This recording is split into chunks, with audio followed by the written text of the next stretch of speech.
Hi, I'm Doug Boles, president of the Indianapolis Motor Speedway. Thank you for listening to Behind the Bricks.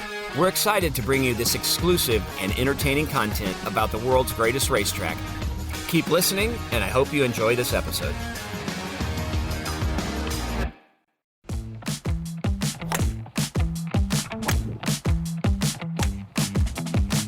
Hey Indianapolis Motor Speedway fans, Doug Boles here with you at the Indianapolis Motor Speedway, standing on the first tee of the golf course for another round of Behind the Bricks as we talk about our 18-hole Pete Dye designed golf course here at the Indianapolis Motor Speedway.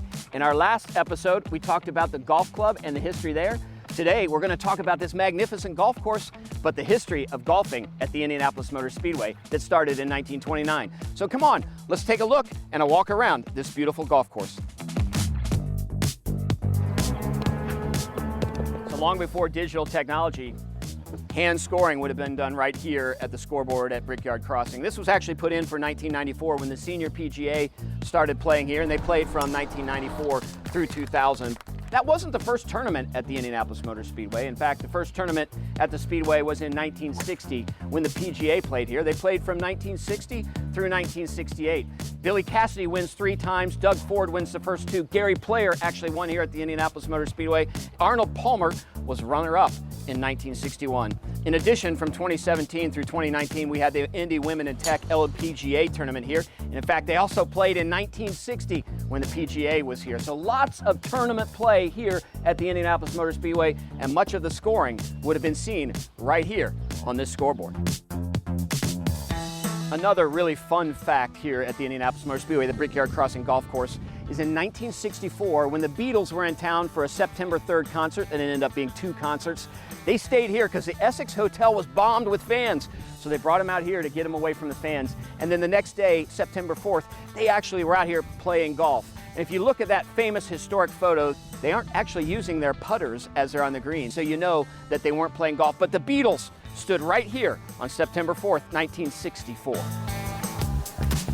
So besides the fact that the golf course is beautiful at the Indianapolis Motor Speedway, what's made it special since 1929 are the holes that are actually inside the racetrack. And when you're standing here on the 7th tee box, this par 3 hole, maybe the most difficult hole at the Speedway. You can see the road course, you can see turn 2 of the oval, you see the pagoda, you see the beautiful work that our grounds crew does on the grass here and how they put logos in there to make it special. You know you're at the Indianapolis Motor Speedway when you play this golf course.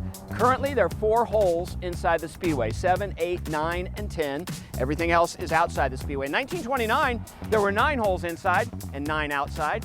And then in 1965, when the course was redone, there were 9 holes inside and 18 outside. It was actually a 27-hole course here at the Indianapolis Motor Speedway. But today, it's 18 holes, and this is number 7, and it's a tough one, but it's the best one. So we've had 3 versions of a golf course here at the Indianapolis Motor Speedway since that first one that Eddie Rickenbacker put in 1929.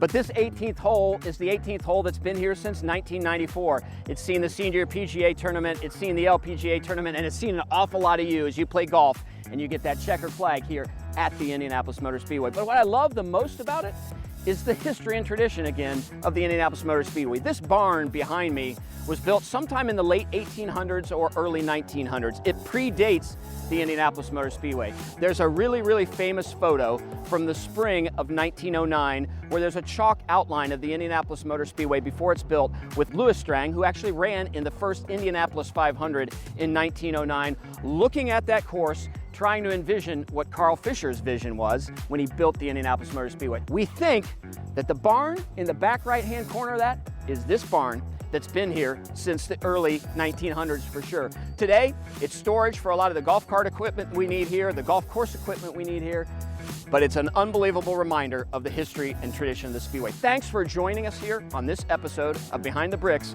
and the Brickyard Crossing Golf Course. I'll see you here with your golf clubs, or I'll see you in the grandstands for the next race here at the Indianapolis Motor Speedway. Thank you, fans, for listening to this episode of Behind the Bricks. We look forward to bringing you more exciting content about the Indianapolis Motor Speedway soon.